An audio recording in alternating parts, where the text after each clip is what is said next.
خداوند کے زندہ جلالی اور بابرکت نام میں آپ سب کی سلامتی ہو۔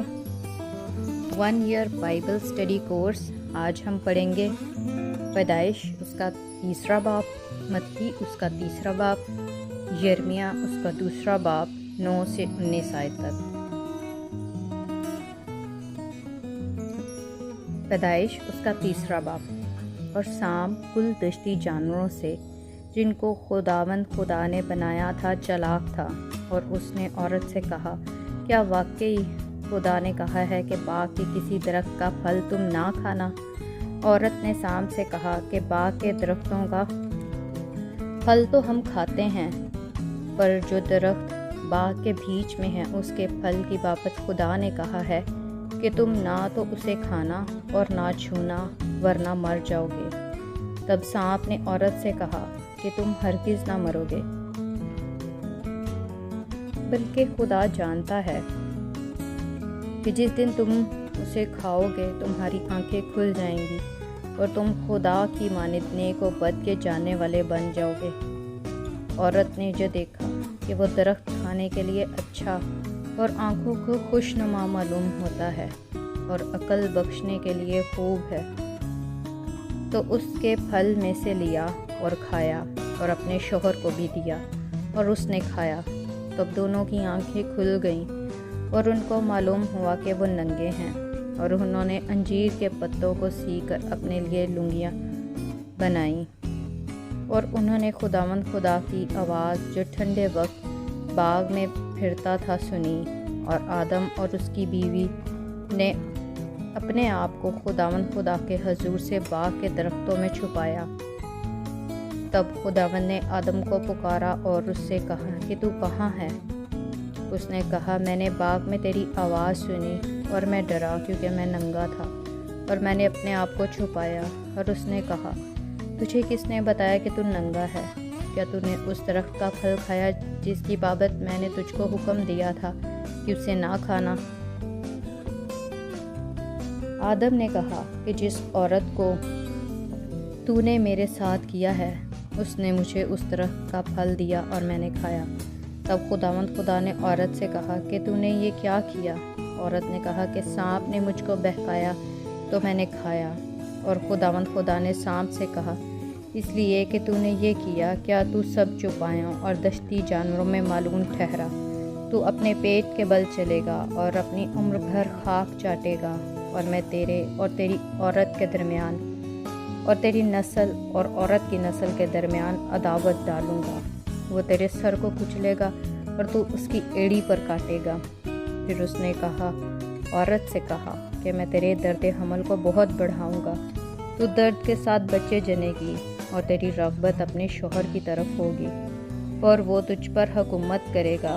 اور آدم سے اس نے کہا، چونکہ تو نے اپنی بیوی کی بات مانی اور اس درخت کا پھل کھایا جس کی بابت میں نے تجھے حکم دیا تھا کہ اسے نہ کھانا، اس لیے زمین تیرے سبب سے لعنتی ہوئی مشقت کے ساتھ تو اپنی عمر بھر اس کی پیداوار کھائے گا، اور وہ تیرے لیے کانٹے اور اونٹ کٹارے اگائے گی، اور تو کھیت کی سبزی کھائے گا، اور تو اپنے منہ کے پسینے کی روٹی کھائے گا، جب تک کہ زمین میں تو پھر لوٹ نہ جائے، اس لیے کہ تو اس سے نکالا گیا ہے، کیونکہ تو خاک ہے اور خاک میں پھر لوٹ جائے گا۔ اور آدم نے اپنی بیوی کا نام حوا رکھا، اس لیے کہ وہ بہت سب زندوں کی ماں ہے۔ اور خداوند خدا نے آدم اور اس کی بیوی کے واسطے چمڑے کے کرتے بنا کر ان کو پہنائے۔ اور خداوند خدا نے کہا، دیکھو، انسان نیک و بد کی پہچان میں ہم میں سے ایک کی مانند ہو گیا، اب کہیں ایسا نہ ہو کہ وہ اپنا ہاتھ بڑھائے اور حیات کے درخت سے بھی کچھ لے کر کھائے اور ہمیشہ جیتا رہے۔ اس لیے خداوند خدا نے اس کو باغ عدن سے باہر کر دیا، تاکہ وہ اس زمین کی جس میں سے وہ لیا گیا تھا کھیتی کرے۔ چنانچہ اس نے آدم کو نکال دیا اور باغ عدن کے مشرق کی طرف کروبیوں کو اور چوگرد گھومنے والی شعلہ زن تلوار کو رکھا کہ وہ زندگی کے درخت کی راہ کی حفاظت کریں۔ متی اس کا 3 باب۔ ان دنوں میں یوحنا بپتسمہ دینے والا آیا اور یہودیہ کے بیابان میں یہ منادی کرنے لگا، کہ توبہ کرو کیونکہ آسمان کی بادشاہی نزدیک آ گئی ہے۔ یہ وہی ہے جس کا ذکر یسایہ نبی کی معرفت یوں ہوا کہ بیابان میں پکارنے والے کی آواز آتی ہے کہ خداوند کی راہ تیار کرو، اس کے راستے سیدھے بناؤ۔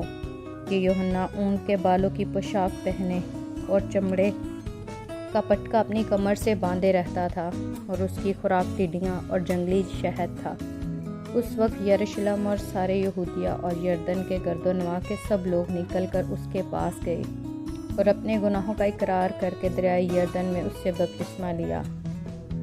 مگر جب اس نے بہت سے فریسیوں اور صدوقیوں کو بپتسمہ کے لیے اپنے پاس آتے دیکھا تو ان سے کہا، اے سام کے بچوں، تم کو کس نے جتا دیا کہ آنے والے غضب سے بھاگو؟ بس توبہ کے موافق پھل لاؤ، اور اپنے دلوں میں یہ کہنے کا خیال نہ کرو کہ ابراہیم ہمارا باپ ہے، کیونکہ میں تم سے کہتا ہوں کہ خدا ان پتھروں سے ابراہیم کے لیے اولاد پیدا کر سکتا ہے۔ اور اب درختوں کی جڑ پر کلہاڑا رکھا ہے، بس جو درخت اچھا پھل نہیں لاتا وہ کاٹا اور آگ میں ڈالا جاتا ہے۔ میں تو تم کو توبہ کے لیے پانی سے بپتسمہ دیتا ہوں، لیکن جو میرے بعد آتا ہے وہ مجھ سے زور آور ہے، میں اس کی جوتیاں اٹھانے کے لائق نہیں۔ وہ تم کو روح القدس اور آگ سے بپتسمہ دے گا، اس کا چھاج اس کے ہاتھ میں ہے، اور وہ اپنے کھلیان کو خوب صاف کرے گا اور اپنے گیہوں کو تو خطے میں جمع کرے گا، مگر بھوسی کو اس آگ میں جلائے گا جو بجھنے کی نہیں۔ اس وقت یسوع گلیل سے یردن کے کنارے یوحنا کے پاس اس سے بپتسمہ لینے آیا، اور یوحنا یہ کہہ کر اسے منع کرنے لگا کہ میں آپ تجھ سے بپتسمہ لینے کا محتاج ہوں اور تو میرے پاس آیا ہے۔ یسوع نے جواب میں اس سے کہا، اب تو ہونے ہی دے، کیونکہ ہمیں اسی طرح ساری راست بازی کو پورا کرنا مناسب ہے۔ اس پر اس نے ہونے دیا، اور یسوع بپتسمہ لے کر فی الفور پانی کے پاس سے اوپر گیا، اور دیکھو اس کے لیے آسمان کھل گیا، اور اس نے خدا کے روح کو کبوتر کی مانند اترتے اور اپنے اوپر آتے دیکھا، اور دیکھو آسمان سے یہ آواز آئی کہ یہ میرا پیارا بیٹا ہے جس سے میں خوش ہوں۔ یرمیہ اس کا دوسرا باب 9 سے 19 آیت تک۔ اس لیے خداوند فرماتا ہے، میں پھر تم سے جھگڑوں گا اور تمہارے بیٹوں کے بیٹوں سے جھگڑا کروں گا، کیونکہ پار گزار کر قطم کے جزیروں میں دیکھو اور کیدار میں قاصد بھیج کر دریافت کرو، اور دیکھو کہ ایسی بات کہیں ہوئی ہے؟ کیا کسی قوم نے اپنے معبودوں کو، حالانکہ وہ خدا نہیں، بدل ڈالا، پر میری قوم نے اپنے جلال کو بے فائدہ چیز سے بدلا۔ خداوند فرماتا ہے، اے آسمانوں، اس سے حیران ہو، شدت سے تھر تھراؤ اور بالکل ویران ہو جاؤ، کیونکہ میرے لوگوں نے 2 برائیاں کیں۔ انہوں نے مجھ آب حیات کے چشمہ کو ترک کر دیا اور اپنے لیے حوض کھودے ہیں، شکستہ حوض جن میں پانی نہیں ٹھہر سکتا۔ کیا اسرائیل غلام ہے؟ کیا وہ خانہ زاد ہے؟ وہ کس لیے لوٹا گیا؟ جوان شیر ببر اس پر غرائے اور گرجے، اور انہوں نے اس کا ملک اجاڑ دیا، اس کے شہر جل گئے، وہاں کوئی بسنے والا نہ رہا۔ بنی نوف اور بنی تفنیس نے بھی تیری کھوپڑی پھوڑی، کیا تو خود ہی یہ اپنے اوپر نہیں لائی؟ کیا تو نے خداوند اپنے خدا کو ترک کیا، جبکہ وہ تیری راہبری کرتا تھا؟ اور رب سحور کا پانی پینے کو مصر کی راہ میں تجھے کیا کام؟ اور دریائے فرات کا پانی پینے کو سور کی راہ میں تیرا کیا مطلب؟ تیری ہی شرارت تیری تعذیب کرے گی، اور تیری برگشتگی تجھ کو سزا دے گی۔ خداوند رب الافواج فرماتا ہے، دیکھ اور جان لے کہ یہ برا اور بے نہایت بیجا کام ہے کہ تو نے خداوند اپنے خدا کو ترک کیا، اور تجھ کو میرا کوئی خوف نہیں۔